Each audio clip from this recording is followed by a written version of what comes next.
How to cancel Epidemic Sound subscription. I am going to show you how you can easily cancel your Epidemic Sound subscription. As a content creator, logging into your Epidemic Sound account is a breeze. Simply visit their website, locate the login button, and enter your credentials.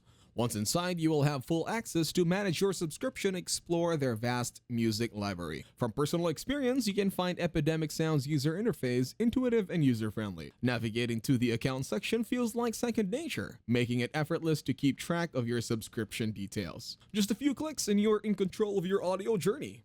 To cancel your Epidemic Sound free trial, first you need to log into my account on their website. From there, click on the account section and select the subscription tab. This is where you will find all the details about your current subscription plan. On the subscription page, you can spot the cancel subscription option. It was clearly visible, so you didn't have to go hunting for it. With just a couple of clicks, you could initiate the cancellation process and follow the prompts to confirm your decision. Then navigate to the subscription tab effortlessly.